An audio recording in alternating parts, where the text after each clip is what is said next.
vacaciones, pero igual, ¿verdad? Todavía estamos en esa batalla de seguir buscando la manera de pues proveer a nuestros maestros, ¿verdad?, las bendiciones que ellos necesitan.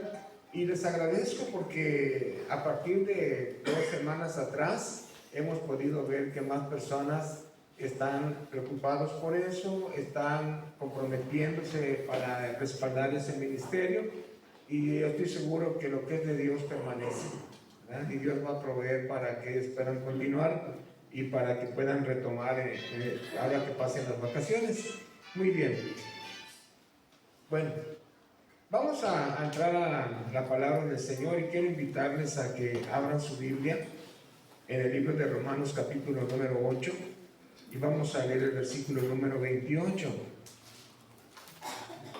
Les quiero, mientras buscan la cita, recordar a los varones que ya iniciando el nuevo año estaremos también implementando un sistema diferente de trabajo con los guerreros de Hijos de Paz, y la verdad estamos muy emocionados y con mucha expectativa de qué se va a tratar, pero yo estoy seguro, ¿verdad?, que va a ser algo que nos va a llevar a un nivel mejor de crecimiento en todas las áreas.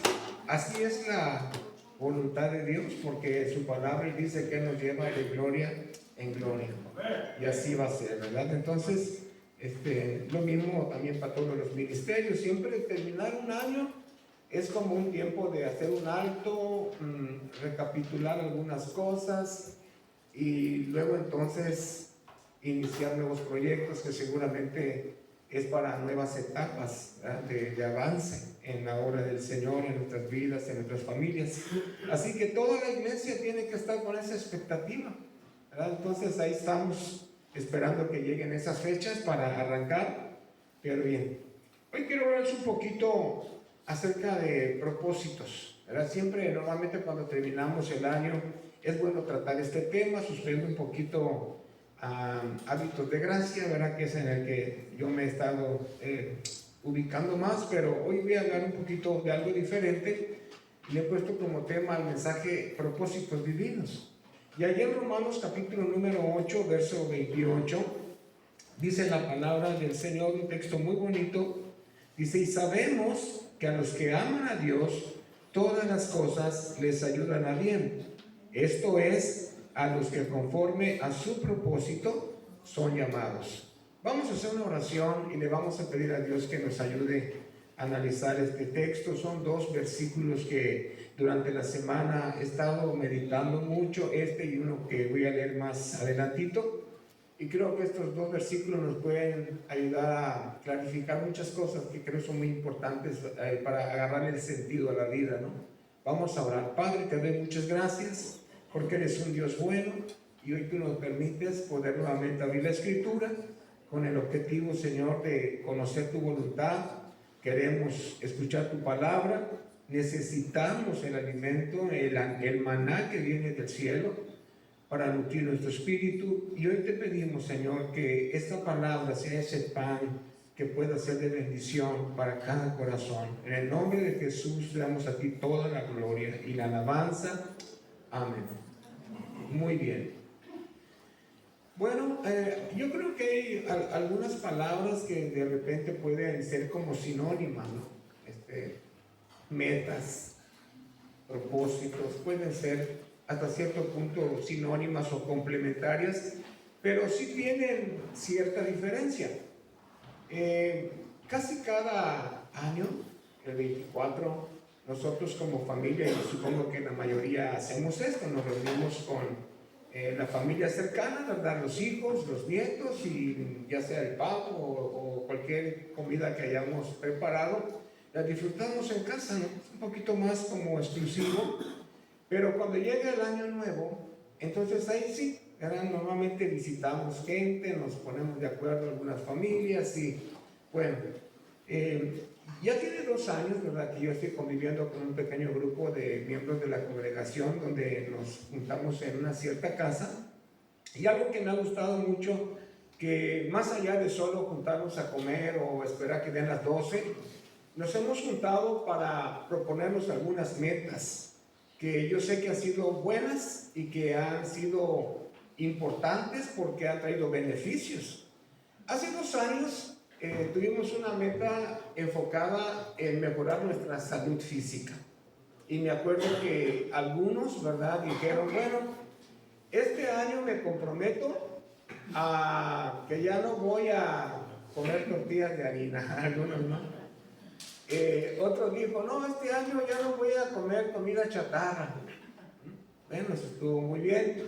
Otro dijo, no, este año ya no voy a comer pan dulce.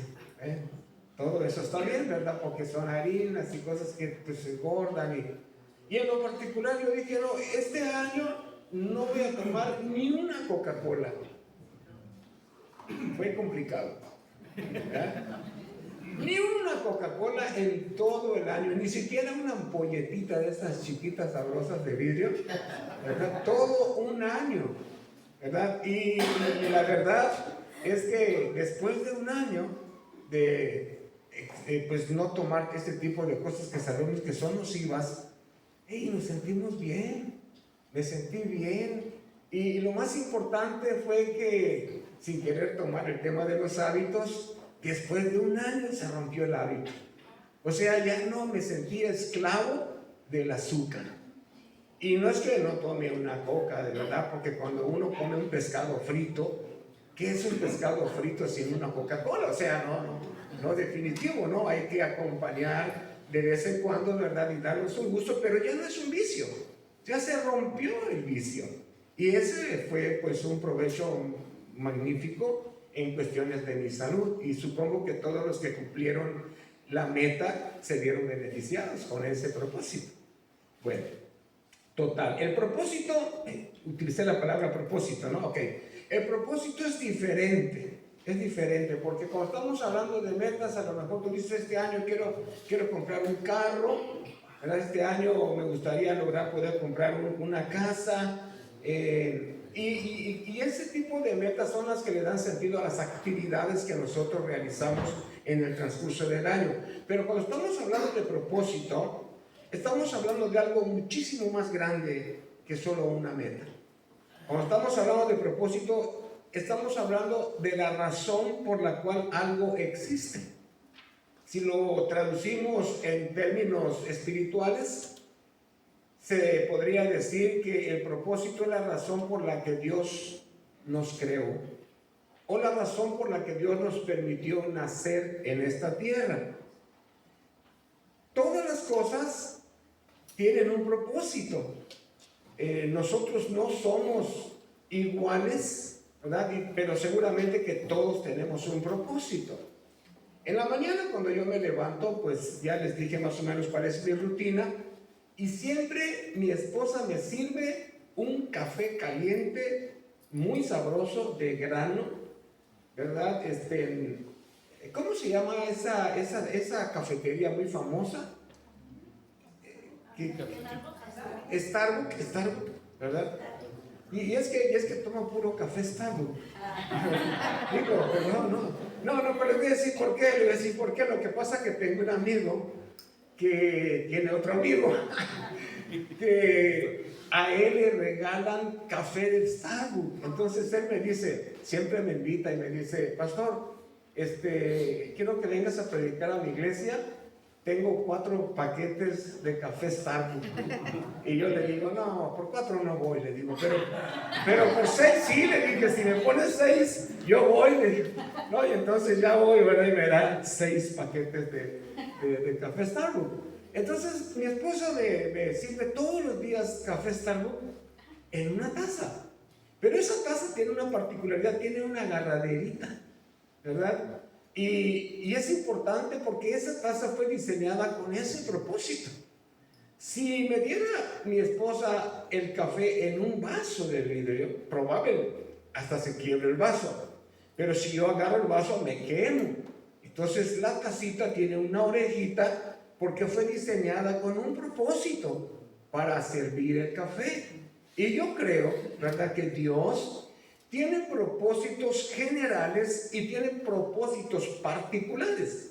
Cuando estoy hablando de propósitos generales, podríamos, por ejemplo, señalar es lo que dice Génesis en el capítulo número 1, cuando Dios creó al hombre y a la mujer, le dio un propósito general y les dijo: fructificar y multiplicaos y llenar la tierra. Y hay algunos que vaya que sí cumplen este propósito, ¿verdad? 12, 14 hijos, ¡ah! Gloria a Dios, ¿no? Pero hay otros propósitos que tienen que ver generales también, porque es dado a un grupo, por ejemplo a la iglesia. Y uno de los propósitos que todos tenemos como iglesia es la gran comisión, porque el Señor Jesucristo dijo: id y hacer discípulos a todas las naciones. Y esto no es algo que sea una responsabilidad de alguien en particular, pero sí es una responsabilidad de toda la iglesia. Toda la iglesia, todas las personas deben en alguna manera compartir su testimonio, hablarle de Dios a la gente, porque ese es un propósito de todos. ¿Estamos ahí? Amén. Muy bien. Y hay otro propósito que de esto voy a hablar un poquito más casi al final, que todos debemos de vivir para la gloria de Dios. Amén. La Biblia dice en 1 Corintios capítulo 10, 31: si pues coméis o bebéis o hacéis otra cosa, hacedlo todo para la gloria de Dios.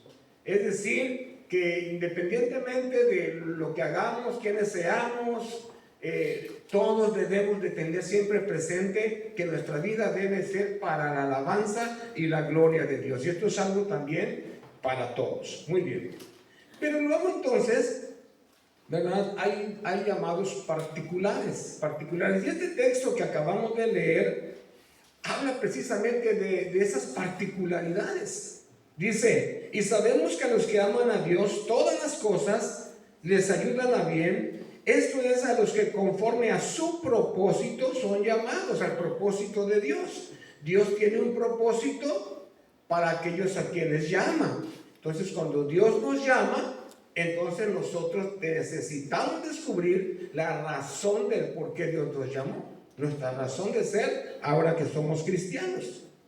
Ahora, hay una frase aquí muy bonita que yo creo que a veces la decimos mucho, pero cuando se trata de vivirla es cuando no es tan fácil de creerla, porque dice que a los que aman a Dios y que son llamados conforme al propósito de Dios, todas las cosas les ayudan a bien, de acuerdo al propósito por el cual fueron llamados. Todas las cosas les ayudan a bien.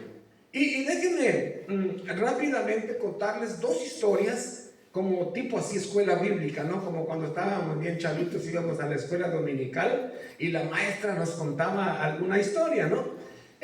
Por ejemplo, yo veo algunos personajes, como en el caso de José, que tuvo un sueño de Dios, ¿verdad? Tuvo un sueño de Dios que le estaba revelando un propósito.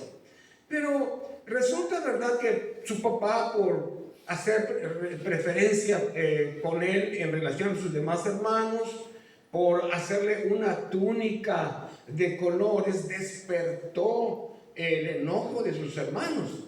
Y entonces los hermanos atentan contra José, lo meten en una cisterna con intención de quitarle la vida. De hecho, la cisterna no tenía agua, entonces lo saca de la cisterna porque uno de los hermanos intercede, pero estaba pasando por ahí una caravana y lo venden como esclavo. Y entonces regresan a la casa dándole la noticia a papá de que algo le había sucedido, como que se había muerto José porque una fiera lo había comido, ¿verdad? Y eso hace que el papá viva un luto terrible, innecesario, porque pues en verdad creyó que su hijo había sido devorado. Pero entonces José es vendido, ¿verdad?, a la casa de Potifar como esclavo, y está en la casa de Potifar. Dice la Biblia, ¿verdad?, que él prosperaba en todo lo que hacía, y había una razón. Entonces la mujer, esposa del Potifar, ya sabemos la historia, ¿verdad?, pues se enamora de José, y luego atenta contra José, y José, como era una persona recta, fíjense qué curioso, porque en toda la historia de la vida de José no encuentro una falla. O sea, era un hombre muy derecho. no encuentro ninguna falla. Inclusive cuando una mujer intensifica su agobio sexual, ¿verdad? Él prefiere quitarse y salir corriendo antes de faltarle a Dios y de defraudar a su jefe, ¿no? Entonces, a razón de eso, ¿verdad? Ya sabemos que lo acusan falsamente, lo meten a la cárcel, y entonces, estando en la cárcel, pasa años en la cárcel, ¿verdad? Y allí interpreta 2 sueños, a un copero y a un panadero, y entonces, pues al copero le dice: acuérdate de mí cuando tu sueño se realice. Pero cuando el sueño se realiza, el copero se olvida de José, y José permanece en la cárcel, ¿verdad? Y es hasta después de mucho tiempo que entonces se acuerda el copero, porque el faraón tuvo 2 sueños, ¿verdad? En donde mira vacas flacas y vacas gordas. Y a razón de la interpretación es como entonces José sale de la cárcel para convertirse en, se podría decir, el segundo después del faraón, ¿verdad? Y podemos ver toda esa trayectoria. Y cuando estoy hablando de la trayectoria, para que este personaje alcance el propósito de Dios, porque el propósito de Dios es que él se convirtiera en el preservador del pueblo de Dios. Porque cuando llega el tiempo de hambre, todas las personas empezaron a morir, y si no fuera porque José fue llevado a la tierra de Egipto bajo todas esas circunstancias que les acabo de mencionar, el pueblo de Israel hubiera muerto de inanición. Pero esa razón de que José es llevado en medio de todas esas circunstancias, que entonces se convierte, ¿verdad?, en el hombre cuyos sueños se cumplen, que eran los propósitos de Dios, convirtiéndose en el proveedor y en el preservador del pueblo judío. Ahora, la pregunta que nos hacemos: ¿cómo ves tú la trayectoria? Todas las partes del proceso hacia el propósito divino fue como pétalos de rosa. Tuvo de todo, ¿no? Tuvo momentos muy buenos, tuvo momentos muy malos, pero es aquí donde se cumple la escritura que dice: a los que aman a Dios todas las cosas. Y el detalle, yo creo que cuando estás pasando por un tiempo bueno, no se te hace difícil decir: esto está dentro de la voluntad de Dios y dentro de un propósito de Dios. Cuando estás pasando por un tiempo de cárcel, cuando estás pasando por un tiempo de atentado, cuando estás pasando por un tiempo de esclavitud, entonces ahí está la parte en donde más tenemos que creer esta palabra, que la vida no es lineal. La vida a veces es un subir y bajar, y entonces en esta vida y en este viaje y en este proceso y alcanzando el propósito de Dios, va a haber de todo. Va a haber cosas buenas, va a haber cosas malas, pero a los que aman a Dios, todas las cosas les ayudan a bien. Y es importante saber, cuando decimos todas las cosas, que aún las malas nos están llevando, aunque en ese momento, porque son difíciles, no lo entendamos, a alcanzar algo que viene de Dios. O sea, Dios no nos prometió que por tener en un propósito para nuestra vida todo sería como la suave brisa del mar. Lo mismo le pasó a Moisés, ¿no? Porque cuando estaban matando a todos los niños, pues entonces lo pusieron en una canacita calafateada, lo ponen en el río Nilo, y entonces la hija del faraón mira a Moisés y dijo: este es un niño hermoso. Cuando yo leí ese texto, como que me acordé cuando yo era niño. Entonces, no, ¿me van a creer que me rentaban para niño Dios? ¿En serio? ¿En serio se los digo? ¿En serio? Mira, les voy a traer la foto porque ya vi que no lo quieren creer, hombre. Pero me rentaban para niño Dios a mí. Bueno. Entonces, es que estaba bonito. Bueno, entonces, él crece, ¿no? Él crece en el palacio, pero acuérdense ustedes, ¿verdad? Que luego se levanta un faraón que no conocía a José, y el pueblo es subyugado en la esclavitud, y pasan 430 años. Pero fíjense las mentalidades, porque mientras que el pueblo judío estaba bajo esclavitud y se levantaron generaciones de hijos y de nietos y de tataranietos de mentalidad de esclavos, porque fueron 430 años. Por otro lado, Moisés, estando siendo educado ahí en el palacio, tenía una mentalidad egipcia.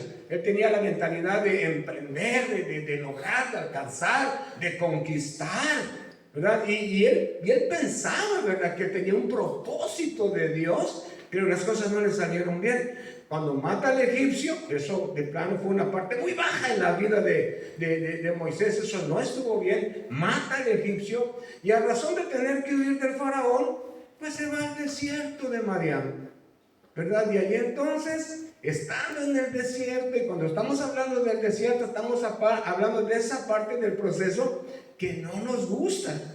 Pero estando en el desierto, conoció a Jetro, y a la hija de Jetro, a Séfora, y pues ahí, ¿verdad?, se enamoró Moisés y se casó con Séfora, y Jetro después se volvió uno de sus mejores consejeros. De hecho, Jetro fue el que le dio uno de los consejos más sabios que pudo haber recibido Moisés. Y él, estando apacentando las ovejas de su suegro Jetro en el desierto, porque a veces la vida se pone tan de cabeza que hasta pareciera como que uno se pregunta: Dios, ¿qué propósito tienes para mi vida? Pero justo cuando estaba en la situación de cabeza, fue cuando entonces él dio una visión. Una zarza que ardía, pero no se consumía. Y él dijo: voy a ir y voy a ver por qué esa zarza no se consume. Y fue ahí donde entonces tiene un encuentro con Dios, y Dios le revela el gran propósito que él tenía para su vida. Y le dijo: ve ante Faraón y dile: deja ir a mi pueblo. En otras palabras, Moisés estaba convirtiendo en el propósito divino en el gran libertador del pueblo de Israel. Mientras que José se convirtió en el preservador del pueblo de Israel, Moisés se convirtió en el libertador del pueblo de Israel.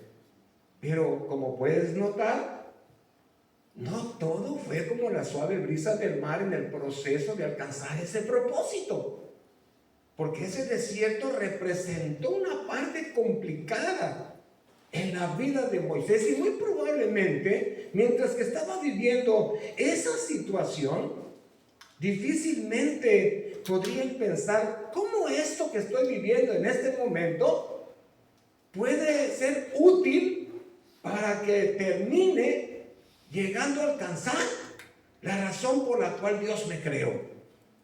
Y sin embargo, eso fue exactamente lo que pasó.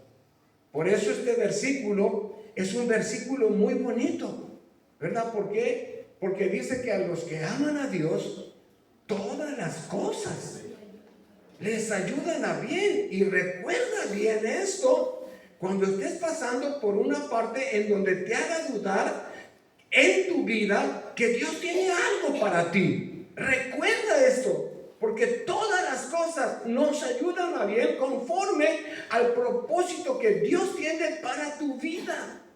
Él tiene un propósito para ti. Ahora, Dios no les prometió que ese proceso iba a ser fácil, pero sí les prometió dos cosas importantes. Oiga esto: dos cosas importantes que ninguno de nosotros debemos de olvidar y que siempre debe estar pendiente en el viaje de nuestra vida. ¿Cuáles son esas dos cosas? Bueno, la primera cosa es que Dios prometió que estaría con nosotros. Él prometió su presencia. Hace un momento te decía que todo lo que José hacía, ¿qué dice la Biblia? Dios lo prosperaba. ¿Por qué? Porque Dios estaba con José. Y cuando la estafeta pasó a Josué, ¿sabes? Una de las cosas que Dios le dijo a Josué fue esto: como estuve con Moisés, así también estaré contigo. Y claro, Josué de primera mano entendió lo que significa cuando Dios está con uno. Y Dios le dijo: bueno, no es fácil, pero hay algo importante aquí: yo voy a estar contigo. Ahora, algo que me llama mucho atención es que cuando el Señor Jesucristo iba a ascender al cielo, Él nos dio a nosotros precisamente la misma provisión, su presencia. Y he aquí que yo estoy con vosotros todos los días hasta el fin del mundo. Yo estaba escudriñando ese versículo y dije, ay, qué suave, que cuando el Señor dijo, yo estoy con vosotros, no dijo, yo estuve o yo estaré, sino que está esa palabra en presente, como enseñándonos que no hay un solo día en que Dios no esté contigo. Amén. Yo no estoy contigo todos los días hasta el fin del mundo. Y creo yo que esa era la razón, ¿verdad?, por la que algunos, inclusive el salmista, dijo, bueno, estoy vivo, ¿verdad?, pero algún día voy a tener que pasar por el valle de la sombra de muerte, porque a todos nos puede llegar ese día. Pero ¿qué dijo el salmista? Dijo, no le hace, porque hay una promesa. Aunque ande en valle de sombra de muerte, no temeré mal alguno, porque tú estarás conmigo.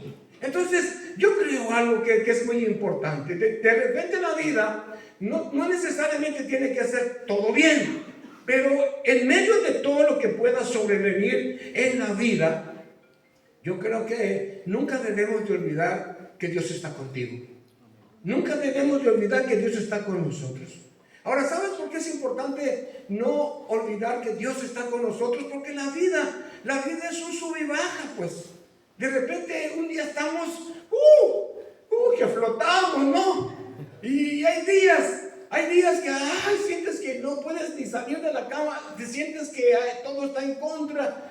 Y algo que es importante, que nosotros como cristianos, cuando tenemos conciencia de que Dios está con nosotros, es que nos vamos a limitar a no, y esto lo digo porque sí he escuchado, ¿no?, algunos cristianos que tienen un lenguaje de desesperanza.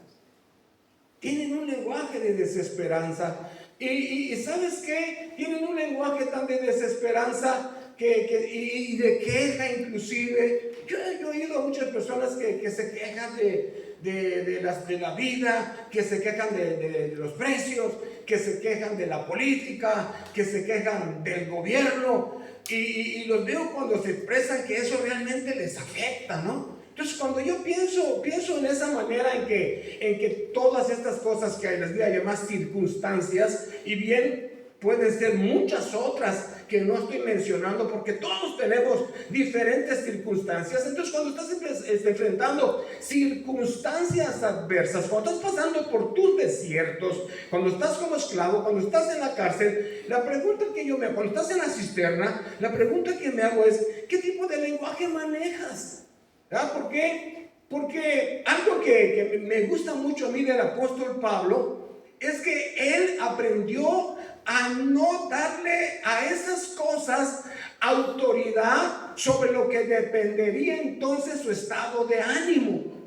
Porque la vida es a veces tan adversa y tan negativa, y cuando tu estado de ánimo está codependiente de las circunstancias que tú vives, entonces la vida te va a traer un estado de ánimo de muchísima inestabilidad. Y qué pena que tú le des la autoridad a tantas cosas de las que dependería tu felicidad.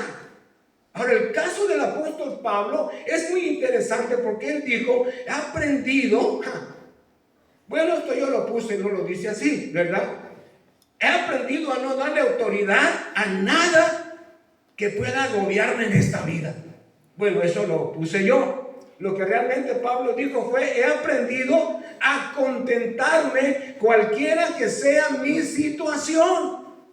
En otras palabras, yo no le voy a dar autoridad a las circunstancias de esta vida, de tal forma que dependiendo de las circunstancias dependa mi gozo, dependa mi paz, dependa mi felicidad. Él está diciendo no, porque todo lo puedo en Cristo que me fortalece. Es lo que está diciendo el apóstol Pablo. Entonces, si Dios está contigo, ¿qué te puede faltar? En un momento duro, hasta en un momento en donde pasas por una enfermedad, hasta en un momento cuando las finanzas no están bien, hasta en un momento cuando pierdes un ser querido. Entonces, la gente, ¿verdad?, a veces observa, mira nuestra manera de reaccionar a la vida y se asombra. Y la gente dice, mira, a pesar de cómo le ha ido en la vida, esta persona sigue confiando en Dios, sigue creyendo en Dios. No es una persona que se sumerja en la depresión, no es una persona que se sumerja en la amargura. No, parece que tiene una paz que sobrepasa todo entendimiento. Y cuando digo que sobrepasa todo entendimiento, es que mucha gente no va a entender por qué tienes paz si te están pasando tantas cosas. Porque nuestra felicidad y nuestra estabilidad emocional no depende de la vida, depende de que Dios está con nosotros. Amén. Entonces esto es muy importante, ¿eh? Es muy importante porque, bueno, entonces, ¿qué nos dio Dios? Que nos ayuda en el viaje hacia ese propósito. ¿Qué nos dio Dios? Su presencia, número 1. Y número 2, Dios nos dio algo muy importante. ¿Qué nos dio?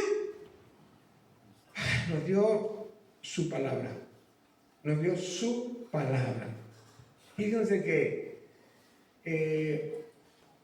fui a pescar y pesqué tanto, o pescamos tanto, yo pesqué más, pescamos tanto, ¿verdad?, que de verdad me tuve que comprar un freezer, porque en mi refri no cabían los peces que pudimos sacar, y me compré un freezer para poder poner los peces ahí. Eran muchos.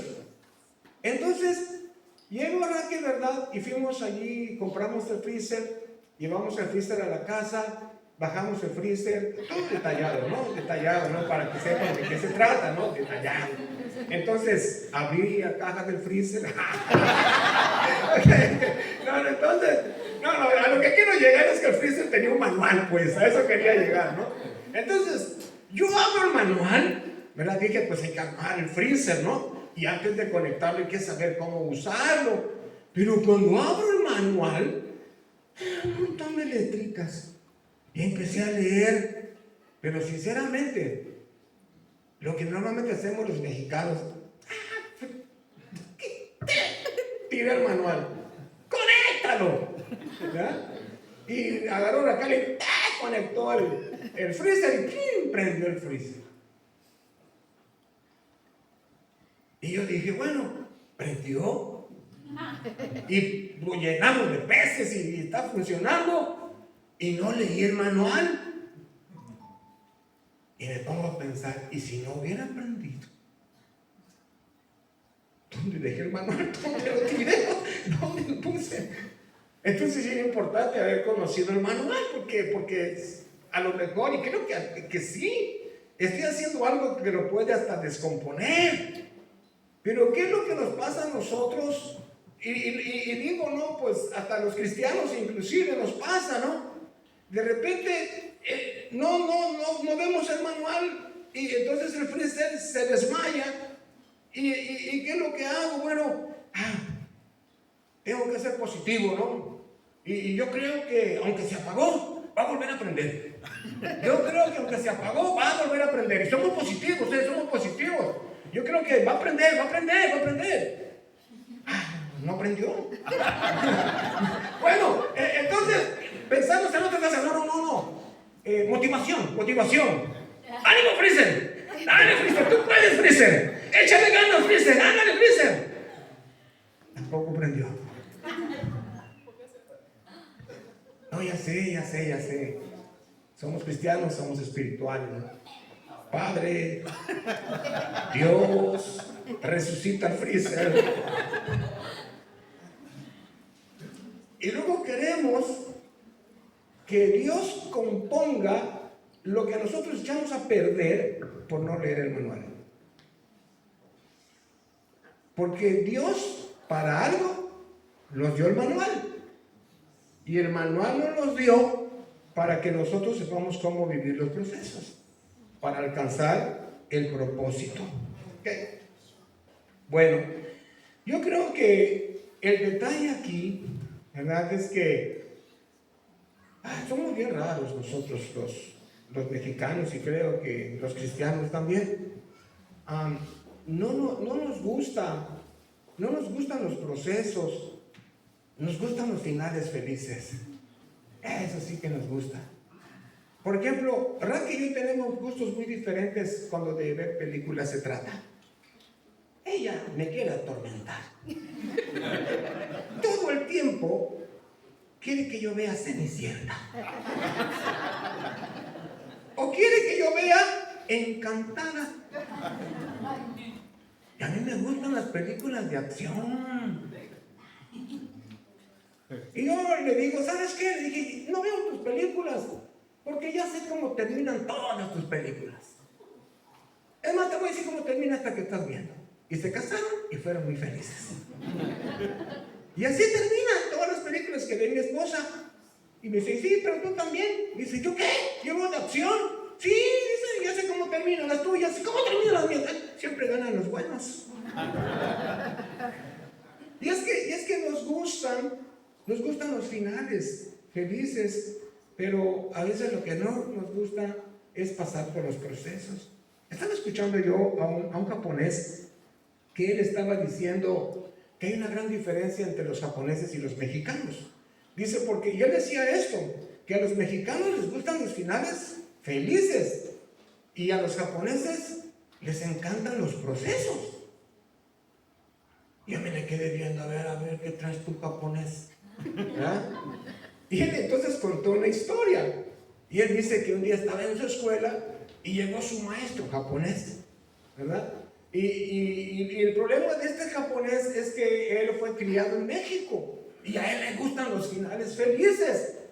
Entonces, el maestro cuenta la historia y dice, era un hombre que lo estaba persiguiendo un tigre. Y el tigre se lo iba a devorar. Y el hombre corría para que el tigre no se lo devore. Pero el tigre corría más rápido que el hombre. Y el tigre lo iba a alcanzar y se lo iba a comer. Entonces el hombre solo tenía dos alternativas: que se lo coma el tigre o tirarse al barranco. Y en una de esas, si se tira al barranco, cae en un árbol y no se muere. Y en lo que lo estaba alcanzando el tigre, se tira al barranco y cae en un árbol y no se muere. Y ahí pasa toda la noche el hombre. Cuando despierta por la mañana, se quiere bajar del árbol, pero cuando se quiere bajar, ¿qué creen? Ahí estaba el tigre esperándolo para comérselo. Pero entonces, ya con los rayos de la luz del sol, hizo así y miró que en el árbol había una mora jugosa, brillosa, sabrosa, y agarró la mora y se comió la mora. Se le quitó el hambre y se le acabó la sed, y se acabó la historia. Y todos los japoneses, y el japonés que se crió en México, ¿y el tigre? ¿Qué pasó? ¡El final! Y le dijo el maestro, al final el tigre no importa, lo que importa es la mora. Resulta que luego después lo contaron otros maestros en la misma escuela, ahí en el mismo salón, y hasta que un día él no soportó y dijo, no, yo tengo que saber. Se le acerca al maestro y dice, por favor dígame, ¿qué pasó con el tigre? Y el maestro le dijo, mira, el tigre no importa, lo que importa es la mora. ¿Pero por qué? Déjame te explico. Porque el tigre representa la muerte. Y todos vamos a llegar a eso. Lo que realmente importa es disfrutar la mora. Yo dije, wow, porque sí creo yo que todos nos vamos a morir y el tigre nos va a comer. Pero ¿cuántos disfrutan la mora? O sea, el viaje. ¿Cuántos disfrutan el viaje? Entonces, yo creo, hermanos, que a veces, ya voy a terminar, no, ya sé que quiere, sígale, pastor, no, ya. Pero déjenme le digo esto, miren. ¿Cómo dice el pasaje? El pasaje dice que todas las cosas a los que aman a Dios les ayudan a bien, estos a los que conforme a su propósito son llamados. Muy bien. Entonces, hay un texto que dice que a veces cuando nosotros pedimos no recibimos. ¿Por qué no recibimos? Porque pedimos mal. ¿Para qué pedimos? Casi siempre estamos pidiendo cosas para nosotros. Queremos muchas cosas. Queremos que nuestro negocio triunfe. Queremos que nuestra economía mejore. Queremos un carro, queremos una casa, muchas cosas queremos. La pregunta es ¿por qué a veces no las recibimos?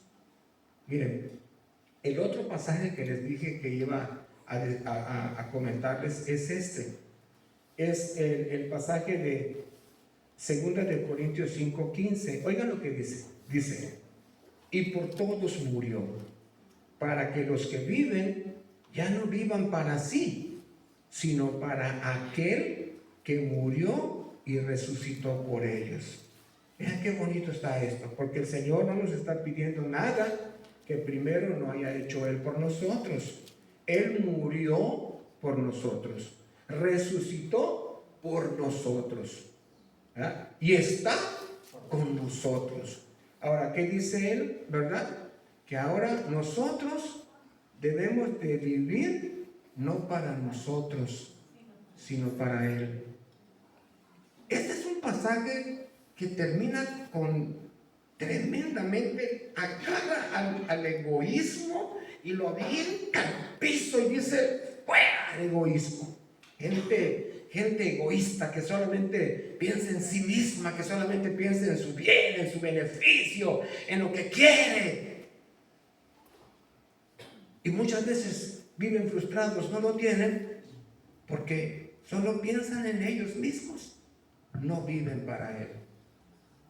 Pero cuando tú vives para Él, cuando tú vives para alcanzar el propósito de Él, la razón por la que Él te permitió conocerle, hay un propósito que tiene que ver con Dios.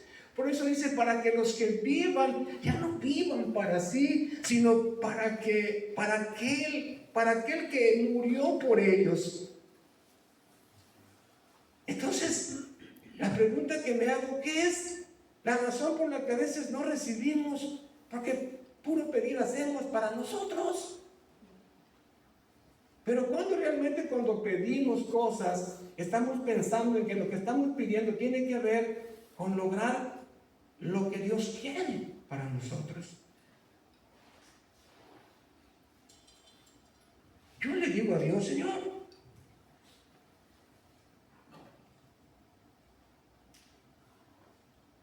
¿me puedes dar unas llantas para mi carro? Porque una ya tiene una bola y la otra ya está lisita. Y en cualquier momento me quedo tirado. ¿Me puedes dar unas llantas para mi carro? Y no deja. Entonces de venir la pregunta es, ¿para qué? Porque tiene que haber un para qué de por qué pides algo, ¿no? ¿Para qué? Pero yo le digo, yo quiero llantas para mi carro porque ya están viejas y quiero andar en un carro seguro y subir la rumorosa y pues ir a dar un rol con satélite. Está bien, no, todo está bien.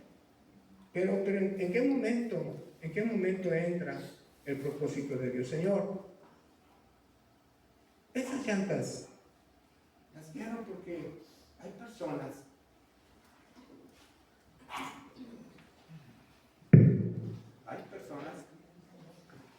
ya hay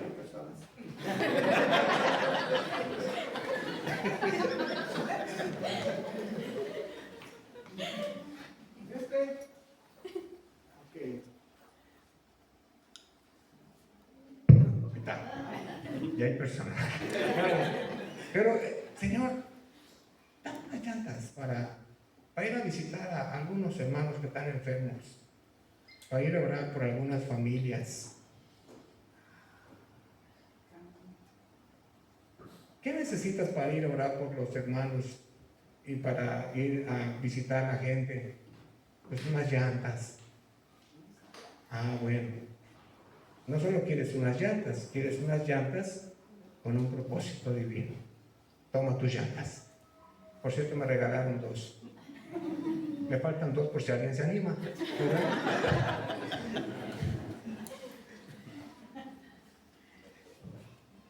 Fíjense, aquí les va. Ya con esto termino, de verdad, esto ya es lo último. Pídeme lo que quieras, le dijo Dios a Salomón. Pídeme lo que quieras. Y Salomón, si hubiera sido como algunos de nosotros, hubiera pedido: Señor, que sea rico, que tenga mucho dinero. Señor, quiero ser fuerte, fitness. ¿verdad? O quiero ser famoso, quiero ser ¿cómo le dicen eso de redes sociales? Un influencer famoso, que todo el mundo me conoce. No sé, ¿verdad? Porque mucha gente pide cosas así, pues, para sus asuntos. Pero Salomón, ¿qué quería Dios? ¿Qué quería Dios? ¿Qué necesitaba Dios en ese momento? Dios necesitaba alguien que gobierne a su pueblo, alguien que fuese un buen rey para su pueblo. Entonces, cuando Salomón dijo: Señor, dame entendimiento y dame sabiduría para poder dirigir el pueblo que tú estás poniendo bajo mi cuidado. Entonces, ¿te fijas cómo obra Dios? Bueno, yo escogí un rey para que gobierne bien a mi pueblo. Y tú me estás pidiendo algo que no tiene que ver contigo, pero sí tiene que ver con la razón por la cual yo te levanté como rey. Y cuando Salomón le dijo: dame entendimiento y sabiduría, el Señor le dijo: te voy a dar entendimiento y sabiduría, que eso es lo que me demuestra que lo que a ti te interesa es mi voluntad, mi gloria, mi propósito. Y porque pediste conforme a mi propósito, ahí te va todo lo demás. Ahí te va la lana, ahí te va la fama, ahí te va el poder, ahí te van los carros, ahí te va todo. Entonces, ese es el gran problema a veces en la vida, que nosotros no vivimos para Él. Ese es el problema. Y cuando vives para ti mismo, entonces hay muchas frustraciones en el camino. Pero cuando vives para Dios, hasta las partes difíciles de tu vida, tú sabes que aún esas cosas, de alguna manera, Dios las va a usar para que pueda alcanzarse la razón por la cual Dios te llamó, porque tu corazón y tu mente tienen un objetivo: la gloria de Dios. Y no estoy hablando de que los propósitos divinos tienen que ver que todos tienen que ser pastores, o tienen que ser predicadores, o tienen que trabajar en el ministerio. No. La gente de afuera, dijo el Señor Jesús, para que viendo vuestras buenas obras glorifiquen a vuestro Padre que está en los cielos. La gente de allá afuera necesitan ver a Cristo vestido de doctores.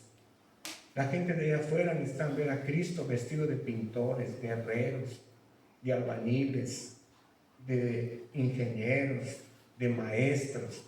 La gente necesita ver a gente que glorifiquen a Dios a través de su forma de vivir, cumpliendo ese que es el más grande de todos los propósitos: vivir para la gloria de Dios. No importa cómo seas, no importa los dones, los talentos, el carácter, el temperamento, seguramente que Dios te llamó porque hay un propósito de Dios para tu vida. Y en el propósito, cualquiera que sea, si tu objetivo es la gloria de Dios, vivir para Dios, entonces yo te aseguro que todas las cosas te ayudarán a bien. Póngase de pie en esta hora. Voy a pedirle a Sari. ¿Está Sari? Sari, aquí está. Quiero pedirles algo esta mañana. Porque es muy probable que después de concluido un año, tú voltees hacia atrás y veas que la vida, el año que ha pasado, no ha sido un año fácil. Yo sé que muchos no ha sido fácil. No ha sido fácil. Ahora, solamente tienes que pensar este nuevo año que viene, cómo lo quieres vivir. Porque si lo que tú más deseas es vivir para Dios, vivir para la gloria de Dios, alcanzar la razón por la que Él te alcanzó, yo te aseguro que en este nuevo año que viene, las circunstancias y probablemente batallas y luchas que puedas enfrentar no van a determinar tu paz y tu gozo, porque tú sabes algo, que si estás en el propósito de Dios, hasta los momentos más difíciles van a tener un final feliz. Hasta los momentos más difíciles van a tener un final feliz. Quiero que cierres tus ojos y escuche esta canción y declárala en tu corazón. Cierra tus ojos.